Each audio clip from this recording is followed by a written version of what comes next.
Hola compañeros, mi nombre es Marlene Velázquez Huerta y junto a mi compañero David Alvarado Corrales vamos a hablar sobre el ácido abscísico, el etileno y otros reguladores de crecimiento. Como bien sabemos, las plantas no únicamente necesitan de agua, sales minerales y luz solar para subsistir. También son necesarios una serie de mecanismos que le permitan a la planta reaccionar ante los cambios medioambientales. Estas hormonas son compuestos de suma importancia al ser los patrones de expresión génica de diversos eventos. Eventos de crecimiento y desarrollo, así como en la participación de la regulación de múltiples procesos fisiológicos. Y bueno, aquí puse unos ejemplos en donde participan las fitohormonas, que son la floración, la formación de frutos, el crecimiento de la planta, la formación de semillas, la senescencia de las hojas, la germinación y el enraizamiento. Y bueno, estas fitohormonas tienen que generarse de algún sitio. La síntesis de las fitohormonas se producen en las células de la planta, ya que a diferencia de las células animales, las plantas no poseen glándulas que las sinteticen. Las fitohormonas se definen como compuestos orgánicos que se sintetizan en una parte de la planta y se trasladan a otro sitio donde ejercen su acción fisiológica en muy bajas concentraciones, muy por debajo de la concentración de otros compuestos como nutrientes y vitaminas. Ácido abscísico. Esta fitohormona se sintetiza en varias partes de la planta, como son raíces, tallos, hojas y frutos verdes. Dos de los factores esenciales para la producción de esta fitohormona es la presencia de luz y nutrientes en el suelo. Esta fitohormona participa en varias funciones de la planta, como son la maduración de embriones, la dormancia o latencia de las yemas y semillas en climas fríos, o hasta que éstas tengan las condiciones óptimas para su crecimiento. Induce la senescencia de las hojas. La senescencia en las hojas no es otra cosa más que la muerte de las mismas, ya sea porque han cumplido su ciclo de vida o por respuesta al estrés de los factores bióticos y abióticos que la rodean. También controla la apertura y cierre de los estomas, previniendo la pérdida de agua por transpiración e inhibe el crecimiento de los tallos. Esto es para que tenga un crecimiento óptimo y no madure antes de tiempo y la planta muera. En esta imagen nos demuestra dónde se produce o se sintetiza cada fitohormona dentro de la planta. Y como aquí nos indica, el ácido abscísico se produce principalmente en las hojas de la planta, ya que uno de los factores importantes para la producción de la misma es la presencia de luz solar. Como tal, la función del ácido abscísico es ayudar a regular el crecimiento de la planta para su óptimo desarrollo mientras se adapta al medio, o en otras palabras, para su supervivencia. Un aumento o exceso de ácido abscísico dentro de la planta tendrá como efecto mayor producción de frutos. Un claro ejemplo son las uvas, pero a su vez esto también puede causarle daño, ya que al generar mayor cantidad de frutos por el exceso de ácido abscísico también requiere un mayor desgaste de energía, y si esta planta no puede recuperarlo por el ambiente en el que se encuentra, la planta perecerá. Y bueno, en este esquema se resume todo lo que les hablé con anterioridad acerca del ácido abscísico. Y bueno, yo les voy a hablar sobre una fitohormona que es muy importante y que se llama etileno. El etileno fue descubierto en el siglo XIX cuando se dieron cuenta que en San Petersburgo para iluminar las calles usaban unas lámparas que eran de carbón, que se quemaba literalmente. Entonces desprendía pues humo y este humo afectaba a las plantas que se encontraban cerca, a los árboles. Entonces los árboles que se encontraban cerca de estas lámparas tenían una menor cantidad de hojas y afectaba pues su crecimiento y desarrollo. Entonces se identificó que el etileno era un componente activo de este gas que producían. Y bueno, gracias a esta premisa podemos llegar a una conclusión bastante lógica de que el etileno es un gas, de hecho es un gas incoloro y es una molécula orgánica con actividad biológica que producen absolutamente todas las plantas. También lo producen hongos, levaduras que pues, son hongos y bacterias. El etileno posee múltiples relaciones con procesos fisiológicos en las plantas, ya que intervienen en la senescencia y la maduración. Dentro de sus funciones fisiológicas más investigadas se encuentran las que están relacionadas con la abscisión de las hojas. La abscisión de las hojas hace referencia a cuando una hoja se separa estructuralmente de la planta por completo. También el marchitamiento de las flores, la maduración de los frutos y otros procesos relacionados con el envejecimiento. Se plantea que también posee una participación en la degradación de clorofila y peroxidación de lípidos de membranas. El etileno favorece la epinastia de las hojas. La epinastia de las hojas es cuando las hojas forman como una curvatura, como por así decirlo, hacia abajo, y es, digamos, cuando se está marchitando, cuando forman esa curvatura. También en la germinación de semillas, pone fin a la dormancia de brotes y promueve la síntesis de enzimas relacionadas con defensa a patógenos, daños mecánicos o en situaciones de estrés. Además, se ha demostrado que el etileno interviene en muchas fases del crecimiento y desarrollo de las plantas, como lo son el cambio de la dirección del crecimiento de las plántulas para superar algunos obstáculos en el suelo. Estimula el crecimiento de raíces, especialmente aireadas en suelos inundados. Puede estimular la floración y a menudo dispara la maduración y adquisición de frutos. El etileno se sintetiza en todas las células de la planta y se transporta fácilmente de célula a célula, ya que es un gas y es muy hidrosoluble. Por esta razón puede ser transportado en solución. En general, el sitio de acción del etileno es próximo al sitio de síntesis. Los jasmonatos son fitohormonas que incluyen al ácido jasmónico, sus ésteres y otros metabolitos intermedios. Son ciclopentanonas y tienen una función similar al ácido abscísico, con excepción de que los jasmonatos participan en la protección de la planta.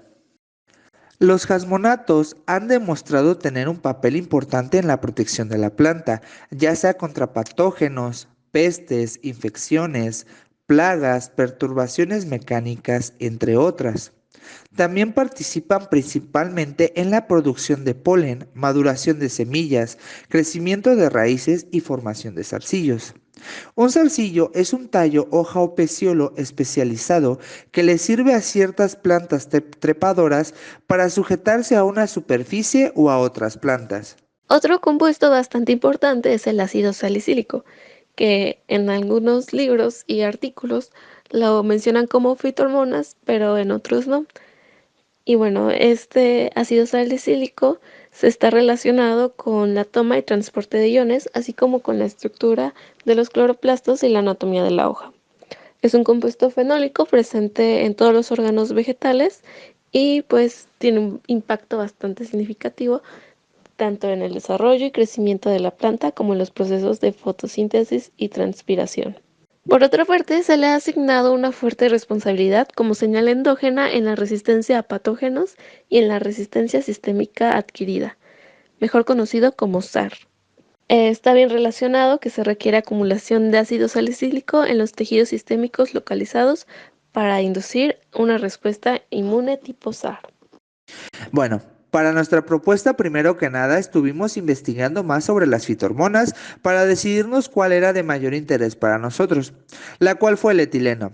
Y esta hormona es encargada de la maduración de los frutos, lo cual nos llevó a la investigación de que si existen técnicas en las cuales se utilice o aproveche el etileno para la maduración de frutos fuera de temporada o inhibir su maduración para su transporte de comercio.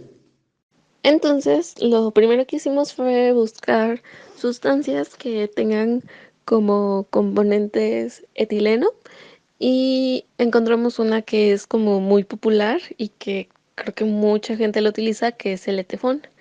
El etefón es una sustancia líquida que muchas personas, digamos los agrónomos, utilizan para que el fruto pues madure después de haber sido cosechado. Y bueno, entonces buscamos información sobre en plantas si ya se había hecho este control del etileno y cómo había resultado y qué sustancias se utilizaban.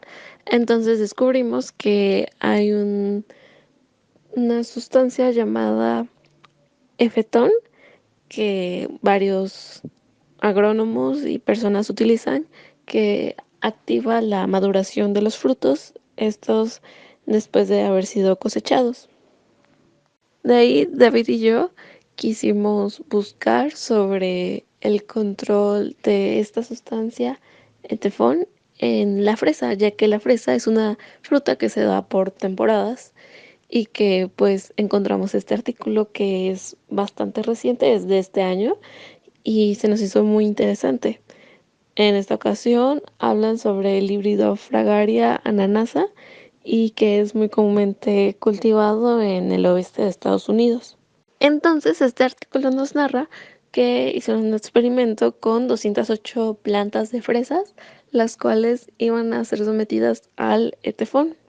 Sin embargo, habían fresas que iban a ser retiradas de la planta, no iban a dejar que maduraran por completo en la planta y otras que se iban a dejar adheridas a ella. Entonces, esto iba a hacer que sumergirían las fresas en una solución con etefón y otras sustancias para observar cuánto tiempo tardaba en obtener la viración, el cambio de color, por así decirlo, que pasa de un color pálido, blanco, amarillento a rojo, que es cuando la fresa ya está completamente madura. Y bueno, para no hacerla tan larga, como resultado, se dieron cuenta que efectivamente pasaban unas 24 horas para que la fresa que había sido retirada de la planta antes de su maduración madurara por completo, a comparación de las fresas que se quedaban adheridas a la planta. De ahí también, como conclusión, mencionan que la fresa que había sido sumergida en etefón y que se había mantenido en la planta, que no había sido cortada ni retirada, no había resultado ningún tipo de afectación por esta sustancia, por el etefón. Había sido su ciclo, pues normal, por así decirlo, y no había ni incrementado su maduración ni nada, sino que se había mantenido igual. De ahí, de este artículo y de estos resultados, nosotros nos hicimos una pregunta. Y bueno, nuestra pregunta se basa bastante en estos resultados, que es ¿por qué los frutos no maduraron cuando se quedaban adheridos a la planta de fresa y era más fácil que maduraran cuando estos no se encontraban adheridos? Y bueno, nosotros proponemos como método hacer un conteo de partes por millón de etileno en la planta de Fragaria ananasa después de haber sido los frutos sumergidos al etefón. Esto sería en la raíz, en el tallo, las hojas y los frutos de la planta de fresa. Esto ya que gracias a diversas fuentes sabemos que se necesita únicamente de una parte por millón de etileno para que éste se active y lleve a cabo diversas de las funciones fisiológicas que había mencionado con anterioridad.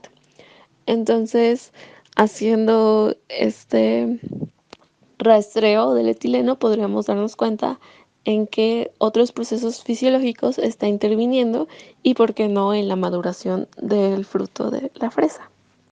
Y bueno, aquí están las referencias de nuestra investigación por si les interesan los artículos y también las referencias de nuestra exposición. Eso fue todo. Muchas gracias por su atención.